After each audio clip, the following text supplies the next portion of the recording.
Hello, students. This is the next chapter in my season 2 of recordings. We are taking up memories of childhood. A little bit about the authors. Zitkala Sa was a writer, editor, translator, musician, educator, and political activist. She belonged to the Dakota tribe, and her works portrayed the cultural identity of the tribe she was born and raised into. The next author is Bama, also known as Bama Faustina. She is a Tamil Dalit feminist, teacher, and novelist.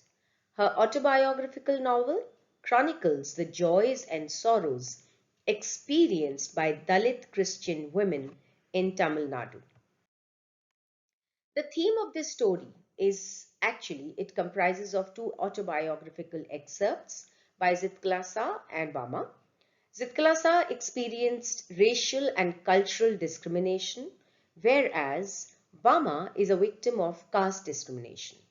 Zitklasa and Bama looked back and narrated the extracts of childhood, which reflects the relationship with the existing culture. And if you ask me, I firmly believe that these two stories are really very optimistic. The main highlights. The two different autobiographical episodes deal with two different women's lives. Both these women have faced hardships and have suffered social discrimination. The story is about the childhood of the two women and reflects their relationship with the culture that prevails. The culture was cruel towards these two women and treated them miserably. Both the stories show how these two went through oppression and they offered resistance in their own ways. This is something, what I was talking about, optimism. This is something that is really very strong. They were both young, but they understood the evil practices done by society and how they make them suffer. A little bit about Zitkala Sa and the background. She was in an American residential school. These boarding schools were actually a part of the long history of US. They attempted to kill, remove, or assimilate Native Americans. They forbade the children from using their own languages and names, as well as from practicing their religion and culture. They were even given new Anglo-Indian names, clothes, and haircuts. Those who have read the story, they know what I'm talking about. They were told to abandon the ways of their life because the whites considered it to be inferior. In fact, students died because of tuberculosis and flu and all such diseases, and thousands of them were simply buried in cemeteries at the schools. Now, let's look at the first story, The Cutting of My Long Hair by Zitkala Sa. The first part deals with the account of an American Indian who fought against the prejudices of the society against American Indians. She describes her experiences on her first day at the Carlisle Indian School. The customs and rules of the place were totally new for her. They were strange. She was supposed to wear tight-fitting clothes. Her cape was taken away. Her shoes were taken away, and she was given new shoes which all the American Indian girls were supposed to wear. At the breakfast table also she was embarrassed as she did not know the routine of the place. Remember the phrase eating by formula? She was completely taken aback because they were responding to the bells that were ringing. On the first bell, they were supposed to draw the chair. On the second bell, they sat down. On the third bell, they started praying. She had no idea about this, and she thought that this was eating by formula. And well, Zitkalasa says eating by formula was not the only difficult thing that she had to face. Something even worse was coming up. And what was that? That was When she comes to know that they were planning to cut her long hair, that is when she tries to protest and she hides under the bed. She doesn't want to get her hair cut. Why? Because in her culture, only cowards wore shingled hair. Mourners, their hair was cut. Therefore, she wanted to oppose that. But she just could not do anything. And when her hair was cut, she felt like an animal driven by a herder. That's an important line, children, because this particular line tells us that she had now become one with others. She did not have that individuality. She was like others. Our next story is about Bama. The Dalit, commonly known as the untouchables in India, are born into a lifetime of marginalization, exclusion, and human rights violations. They are strictly ranked based on their descent and are thereby placed at the lowest rung of society's classes. Bama's story, We Too Are Human Beings. That's the heading of the story. The second part is an excerpt from the autobiography Karaku by Bama, a Tamil Dalit. She was in her third grade when she becomes aware of the indignities that the lower caste people face. She's coming back from school, and the way Bama describes that scene, how she is an observant child, she looks at every little thing, and that is why the distance from school to her home that could be covered in 10 minutes, it took her more than 30 minutes because she was so full of life, interested in every little thing. But she happens to see an elderly person from her community abase himself in front of a higher caste person as he was not supposed to touch the food that he was ordered to fetch for the landlord. Initially, she finds it very funny, comes back home and shares this episode with her elder brother. Later, her brother explains her that the incident was not at all funny as she initially thought, but very pathetic. The people from the lower caste were treated as untouchables. She was deeply saddened and, as her Anna advised, decided to study hard to overcome discrimination. Now, let's solve some questions as per the latest CBSE format. Now, this is your multiple choice question where a reference will be provided from the text and you are supposed to answer in one line because these are all one markers. They can also be in the form of multiple choice as I mentioned just now. So the context is I cried aloud, shaking my head all the while until I felt the cold blades of the scissors against my neck.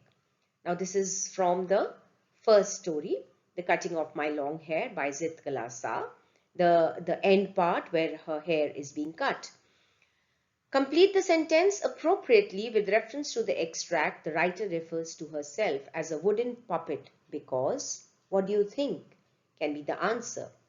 She considered herself as a wooden puppet because she's being controlled by others, you can say, or you could also say she is at the mercy of the people who took her away from her mother. It can also be she cannot live her life as she wanted to. It could be that she has lost her own voice. The next one is MCQ. Which of these best describes the changes in the author's attitude from the beginning to end of the extract? Look at the options carefully and then think.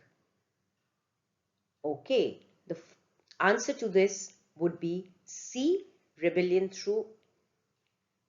followed by despair. Next one, which of these can be best used as a title for this extract? Of course, A, the Sea of Turmoil. The next question is, in one sentence, state why the writer uses the phrase gnaw off while referring to her hair being cut. So this is to indicate the violent nature of the act or to demonstrate the unpleasant nature of the experiences. Also, it could be to show that the haircut was done in an unsophisticated manner. It was being forced upon her. Now, these are some short questions. These are for 2 marks. Remember, I've been telling you the MCQ or reference to context ones are for 1 mark. So please write only 1 or 2 sentences for that. For 2 markers, these are 40 to 50 words. You will write 2 points. Okay, remember this very carefully and clearly. So the first question, what did Zitkalasa feel when her long hair was cut? When Zitkalasa heard them remove one of her thick braids, she lost her spirit. She had been tossed about in the air like a wooden puppet, and now her long hair was shingled like a coward's. In her anguish, she mourned for her mother. She felt herself as one of the many little animals driven by a herder. I've already explained the meaning of the last line, driven by a herder. Where there is oppression, there will be resistance. Comment on this statement with reference to the story. This is also a very important question. In the story, Zitkalasa's resistance to the oppression she faced is evident when she refuses to eat at the school for days and when she tries to escape by running away. Her actions reflect the innate human spirit to resist and fight against injustice and oppression, even in the face of adversity. The next question is from Bama's story, We Too Are Human Beings. Which actions of the people would Bama watch keenly in the bazaar? So this is the first part of the story where I was talking about her being an observant girl. In fact, those examples are also very important as a 5 marker. So you must remember at least 6 to 8 examples of things that distracted Bama. So the answer to this question is, she watched how each waiter in the various coffee clubs would cool the coffee. He would lift the tumbler high up, then he would pour its contents into another tumbler held in the other hand. She observed how the people chopping up onion would turn their eyes elsewhere to avoid irritation in their eyes. So like I mentioned, this particular question is a short answer, so only 2 examples have been given. But if you get it as a 5 marker, you will write at least 6 to 8 examples. Next question. Which words of her brother made a deep impression on Bama? While returning home, Bama's elder brother told her that although people do not get to decide the family they are born into, they can outwit the indignities inflicted upon them. It left a deep impression on her. And we all know what Bama did. She studied hard, made a name for herself, and that's why we are reading her story. Now let's look at one of your long answer questions from sample question paper of CBSE. These are your 120 to 150 word answer questions. Both Bama and Zitkalasa experienced the harsh reality of discrimination in their childhood. Instead of letting it pull them down, they both found a way to overcome it. You wish to include a cameo of both in your upcoming blog post. As a part of the research, compare and contrast the experiences faced by the two and their responses to these experiences. Now look at the value points, children. It's been done very beautifully. Look at the first value point. This is going to be your introduction. So both Bama and Zitkalasa faced discrimination. Zitkalasa was discriminated against because of cultural differences, while Bama faced discrimination due to her caste. The next bullet point will become the second paragraph or the main part of your answer. Here you are comparing. You are talking about both the characters, both the protagonists. So Zitkalasa rebelled and refused to get her hair cut. She put up a strong fight, though had to give in finally. Bama was enraged and wanted to go and touch the packet of vadai to teach a lesson to the landlord, but was guided by her elder brother to calm down. He showed her the path to overcome discrimination. Both of them worked hard to excel in education. So this makes your second paragraph. Now the third paragraph will be your conclusion, where you will talk about how both of them succeeded as writers. Among other things, they have written much against discrimination and evils of oppression, thus continuing the fight for justice for their communities. Why I am listing down the paragraphs? Because I have already mentioned your long answers should be divided clearly into 3 paragraphs, children. Introduction, main body of the answer, and conclusion. And one more thing, do not forget to highlight the keywords. Another one from sample question paper. So these are very different kind of questions. That's why I've included it in the video so that you get an idea. Generally, you feel that you will get the character sketch or the comparison and all, but now with the latest format of sample question paper, you can get questions like this also. So let's look at this question. Again, this is a 120 to 150 word answer. Imagine your school has organized a panel discussion on oppressions and its evils. You are one of the speakers. As part of your address, you are required to reflect on the lessons and ideas from the story, Memories of Childhood. Draft the address. You may begin like this. So the introduction has been given. As you can see, the speech and its format is being followed. The introduction has been provided in the answer sheet itself. You can begin from here. Tolerating oppression in any form is. Both have to eventually submit to the white people, but Zitkala Sar registered her protest. Judwin, on the other hand, remember Judwin, Zitkala's friend? So she tolerates oppression and allows the oppressors to think that their actions are irreproachable. Another marginalized writer, Bama, is very strong, as we have seen. She is shocked when she sees the issue of untouchability. And then, on the advice of her brother, she resolves to stay committed to her studies. As a writer, she is eventually able to bring to light the social evils of untouchability prevailing in our society and recommends education being the remedy to come out of all such social prejudice. So, if you get this question, what is the message of the story? The message of the story is hidden in this answer. So don't forget, the message is that education can bring remedy to come out of all such social prejudices, and one has to stay strong. Good luck, children. If you like the video, share it with your friends also. All the best. God bless.